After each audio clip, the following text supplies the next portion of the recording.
Boom! Good morning from the Flying Can Ranch in Athens, Texas. Now, really nice out here for July in the morning for Texas anyway. So we'll get this wrapped up and maybe Mom and I will go for a ride today before it gets too hot. What I want to talk about today is the Sauer P320 pellet pistol in the Coyote Tan. So it comes in this box. I've already got it out of the box. We'll put that over there for the time being. And we'll do something here very quickly. And this is what it looks like right here. I gotta change this table a little bit so I can get a little better lighting over here. And it kind of goes like that. Flip it around. Goes right here, like so. And we'll go over some specs. So again, Sauer P320 pellet pistol, Coyote Tan. That seems to be the military type thing now. This shoots a .177 caliber pellet out of a rifle barrel. And it's a belt fed contraption. You know, I reviewed one of these, several of these in the past. I think I had a Walther and a Glock 17. And they were kind of crunchy. Now, I reviewed one of these a while back that had like the threaded end cap. This one does not have that. And it was very smooth. The action was very smooth. Now, I know in the past I've really talked some crack about SIG because I had a lot of them that just epically failed. One right after the other, right after the other. Couldn't make them happen. I don't know if, you know, they took control of that or what the deal is, but the last few I've had have functioned quite well. So, again, .177 caliber pellet. They say it pops off at about 320 feet per second. I think that would depend on what you're shooting through it. We're going to be using these right there today. They fit a little more tighter than I like. The overall length of this gun is going to be 8 inches. The barrel length is 4.60 and the overall weight is 1.81 pounds. So, you know, almost 2 pounds. It did say it came with a 30 round mag, and we're going to talk about that for a second. This does have a polymer frame and a metal slide. It's a metal trigger. So, looking it over, we have these, I don't know how well you can see that, these sights are dotted. Same thing with the front. They're not fiber optic. Now, it's good to bear in mind with these belt-fed types, when, you know, there's no way to lock the slide back. All of these, they don't lock back after the last shot. This has a very crisp, you know, I like that. You know, kind of very realistic. It has a blowback. Now, when it does blow back, you can't see into the internals like you can on some of them, but that is what it is. So, just walking around it, you got some of that stippling here. You got it again at the front. There's a little bit here at the front of the trigger housing. You know, we've talked about that. Real good weaver rail for, you know, lights, lasers. And it's got some good texturing all the way around on the actual grip. Now, for me, it feels very comfortable. I like it. You know, it's a really cool deal. So, moving right along, on your left side is a button for releasing the mag. Now there's a lever here that looks like a takedown lever, but it doesn't really, you cannot field strip this. And then there's another thing right here that really doesn't do much of anything. But we can hit that little release, and I always like to hold my hand because sometimes these things really fly out of here, and this is one of them. And you have this mag, and you'll get the sloped end down, and we're going to pop that open. And this is the mag it came with. Just saying, this is the mag I got with the gun. They say it's a 30 round in the description thing, but that looks more like about a 20 round. But I bought a spare mag, and it's like this. This looks more like about a 30. I didn't count them off, but you know, and they both fit in there. So we've got all three of these loaded up.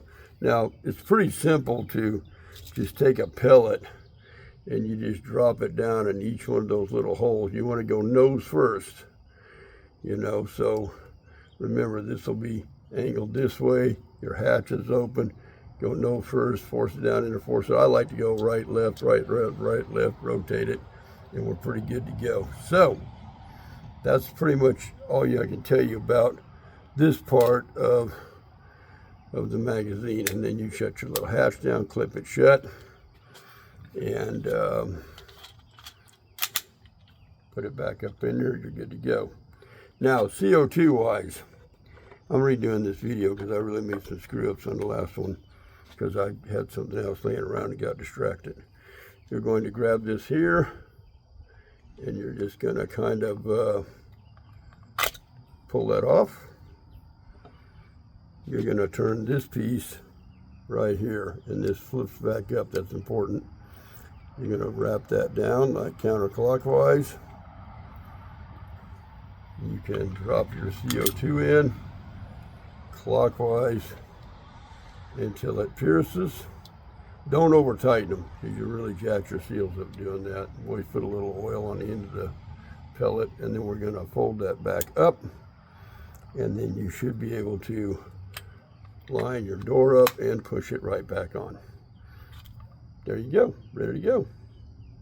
You just rack it and get on it. Now, another thing I want to talk about that we've run across on this is on this side right here, there's a, that'd be your left side, it's a safety.